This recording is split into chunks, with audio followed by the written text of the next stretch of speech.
There he is. Do you remember when yesterday we reacted to this troll of a man, to this very proficient troll, as he was going around Rome and he was trying to speak Latin with people in Rome, and then they didn't understand. It was oh my gosh, it was a mess, but I loved it. Well, he went to the Vatican. Man, next time, Luke, you're going with me. I'm going to the Vatican. And he started speaking to priests in Latin. Oh my gosh, this is wonderful. At the Vatican to find members of the clergy who know how to speak Latin. Good luck. Nomen est Lucius. Quid est tibi nomen? Nomen est Gregorius.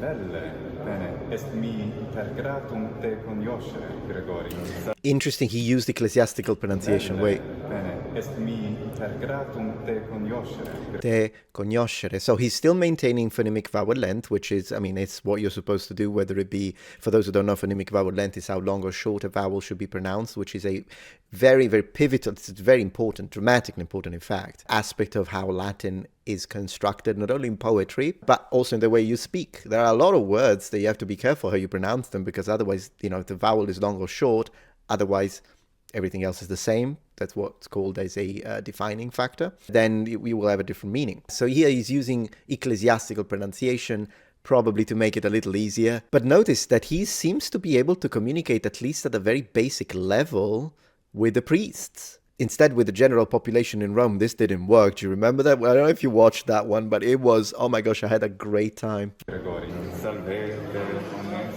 salve, pater. Mihi nomen est Lucius. Quid est tibi nomen? Nomen Roland. Volute est mi te cognoscere, pater. Egus sum Americanus. Cui artis est? Egus sum Hungaricus. Hungaricus. Yeah, no, he's good. He's good.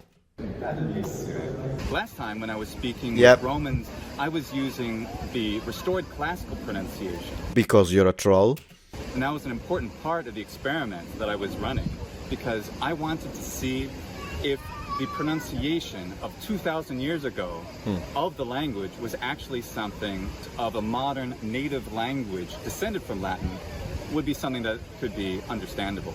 But this time, I'm going to speak in the Italian or ecclesiastical pronunciation of Latin, because naturally, that's the standard pronunciation that members of the church use. And every other Italian, unless you go to university and specifically learn classical. Tu etiam sermonem Latinum didicisti, recte?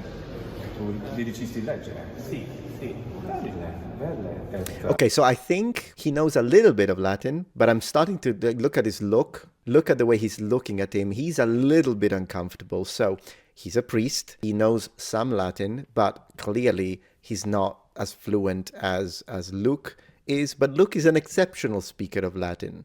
So it's not easy to beat. I'm not as fluent as Luke. So at the end of the day, yeah, just because you're a member of the clergy, maybe you can read Latin. Of course, you can read Latin, and perhaps you're familiar with some Gospels, aspects of, you know, maybe reading the Bible or part of the sermon, but actual conversation. I've seen it happen, though. I'll tell you about a personal instance in my own life when it comes to that, and a priest coming to the family and to speak Latin. I'll tell you. Quod annos studiisti sermoni latino? Yeah. Quod annos? Duos. 4 anni. So he's helping him a little bit now, because of course he doesn't want to break from immersion, so he's just using Latin, which is a fantastic teaching feature, but at the same time he doesn't know if he understood the question properly, so he's kind of giving him some options for an easy answer, which is something, for example, that as a teacher I used to do a lot, but when I became a international certificator, so I needed to test people to give them the certification, Sitting Guilds of London, for instance, I had to learn not to do, because during a test you can't do that. You can't help the student or the pupil or the candidate, because otherwise you might start becoming unfair. Never help. So something like that wouldn't fly during a test if you're an examiner, but it's something you can absolutely do in a classroom, particularly to kind of break the ice a little bit. Studi lingue latine? Belle. Nu? Nel ginnasio e seminario. Okay. Pulcre. In these short conversations, my goal was to speak very slowly about easy topics to give the person I was speaking to the chance to understand. Videdicet, ego non sum sacerdos, sed mi placet valde sermo latinus, et mi placet loqui cum hominibus. Mi placet, when you pronounce it in the ecclesiastical pronunciation, is extremely easy for Italian speakers because we say mi piace. So if you start mi placet in ecclesiastical and then you say something, like in this case, loqui, so to speak, hominibus lingua Latina, like he's doing it, then it becomes a lot easier. With that being said, placet is how the Romans pronounced it, and then if you do that and say mi placet, it can be difficult to recognize unless you're familiar with restored pronunciation. Lingua Latina. Nunc sunt multi sacerdotes qui possunt intellegere linguam Latinam. Even that one, intellegere, would become intellegere. Because intellego is I understand in classical. No. There we go. Salve, mihi nomen est Lucius. Quid est tibi nomen? Mihi nomen is Caesar. Bene. Oh, seriously, his name is okay, good. And he did it in that's an interesting one. Let's check it out very quickly. Quid est tibi nomen?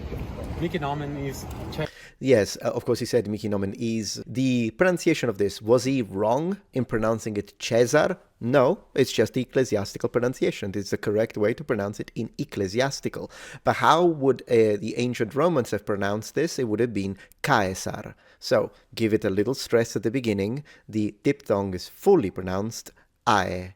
And then the S should be frontal, like a S, not a Z. And then the R should be trilled. So Caesar, of course, the C is a K. Caesar. Bene. Ego sum ex America, Americanus sum. Cuiatis est tu, pater? He's very respectful. I mean, he's doing this, and I always call him a troll, but I also joke with that because he's a friend of mine. We went to dinner in Rome once. It was great. We had a great time. Anyways, I was just saying that he's very respectful, the way he calls him pater. I think it's very nice. He's from Nigeria. Nice. Optime.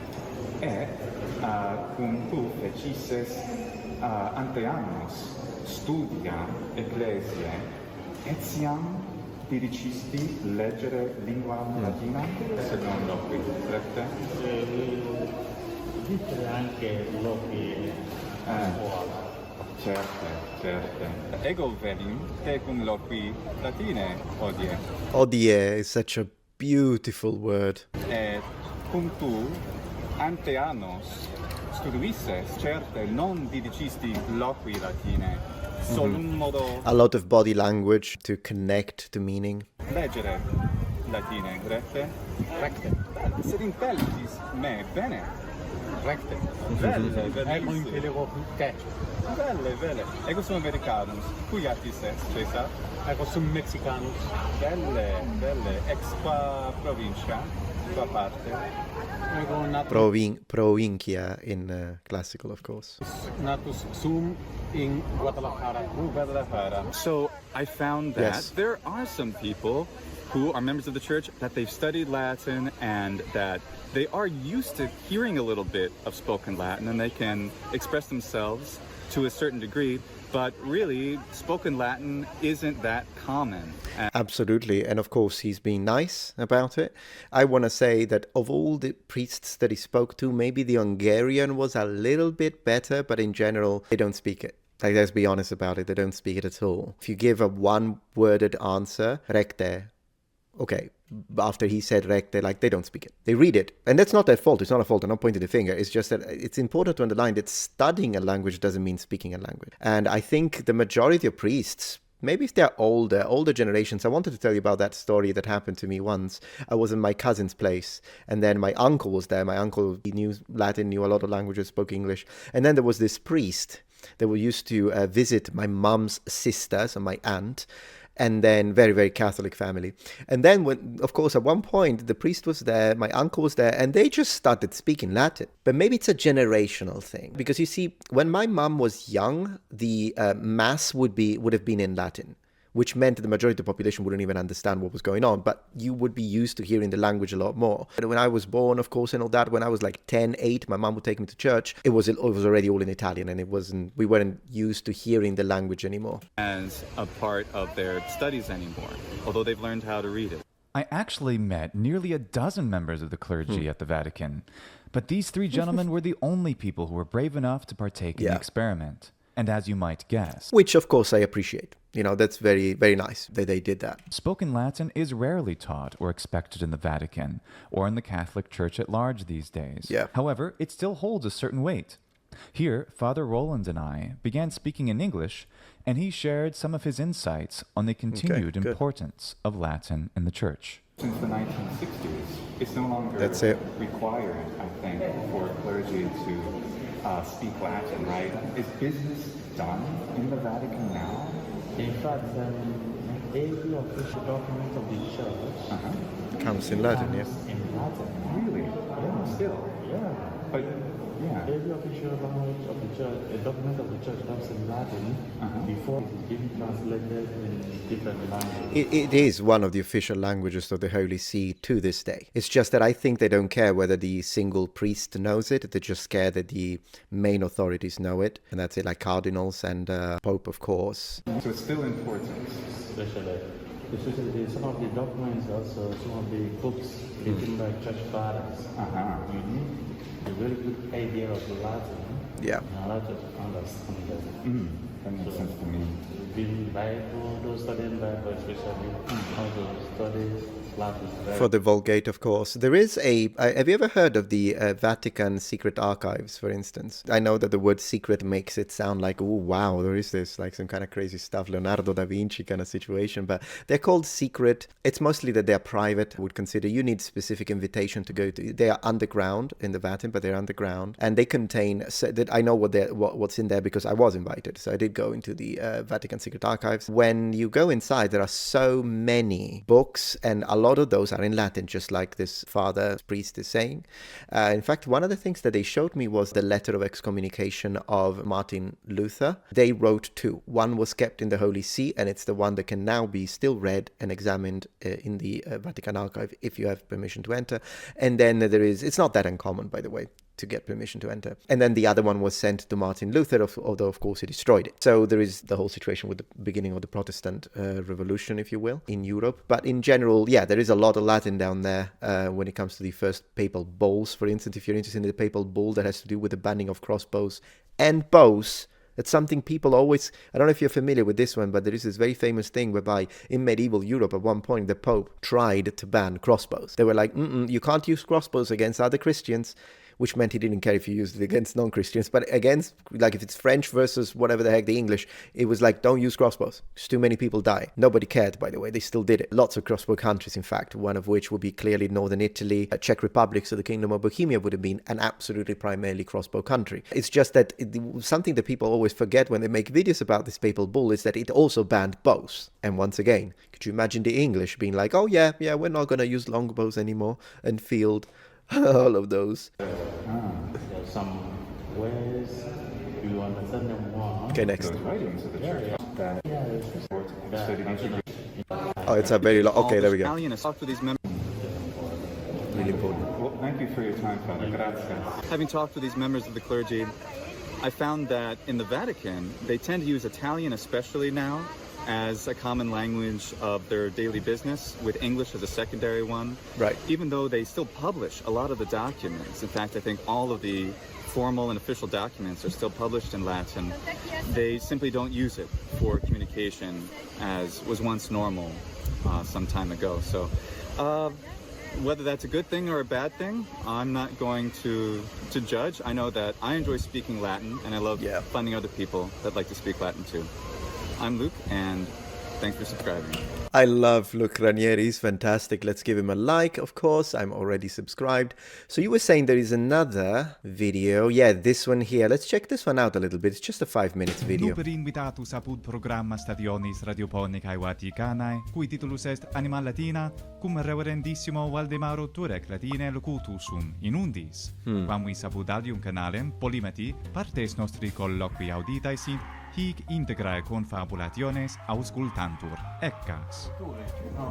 Certe, quid inveni... So the person that he's with right now, it's part of the introduction, is one of the best Vatican speakers when it comes specifically to the Vatican radio. So he was invited, which I think is fantastic. It speaks to how proficient Luke is, and he can very easily switch between ecclesiastical pronunciation and classical, which is something that if you study them is not that difficult to do anyways. But he can do that competently. And I believe in this case, my guess is that he's going to speak ecclesiastical, as everyone else here. But this speaker in front of him is a very, very good speaker of Latin.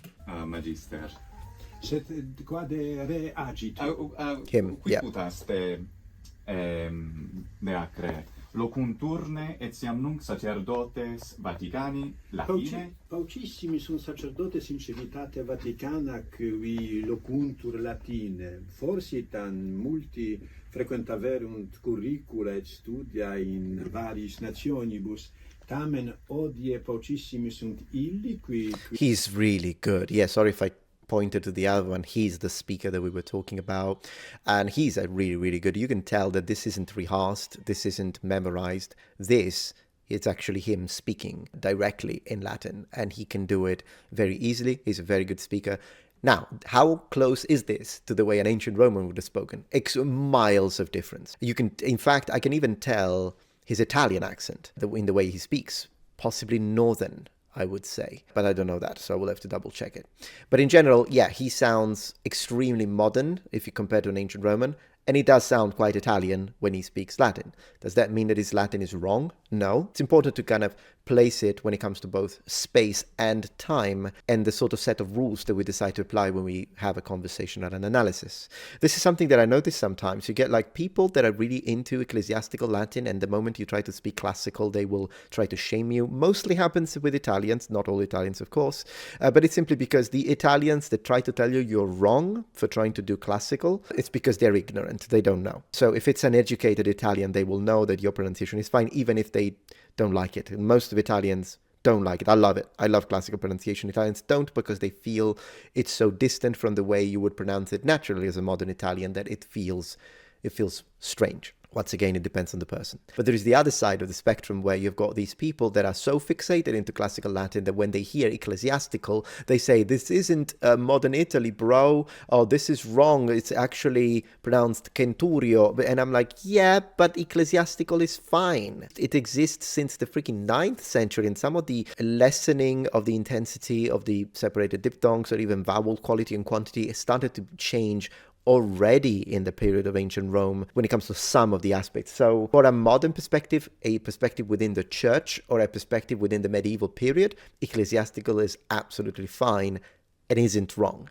So it's really easy to kind of choose one side and just not be fair when discussing the other side. They're both valid pronunciations. Qui possunt loqui de omnibus rebus, et quibus da malius, sic ut dicitur, forsitan non est plus nobis ista praxis, ista traditio, usque ad Concilium Vaticanum Secundum fere omne. See, Concilium Vaticanum Secundum, that's a very Italian intonation, and specifically northern. I'll tell you more about the different types of intonations that you have in Italy that are connected to the regional speech. But just to give you one thing, when you hear the way people, for instance, mafia bosses, or when you look at like mafia movies or Italian Americans and all of that kind of accent, oftentimes that's not even an Italian accent. It's specific. I mean, it is, but not a generic or general Italian accent. It's specifically a Sicilian accent. Like when you hear someone speaking, Johnny, come to me.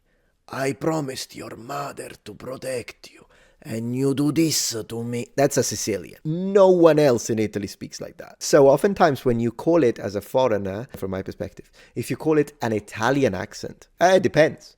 Because, once again, no one in Milan or Rome would say, it's just so Sicilian, in fact, kind of old school Sicilian.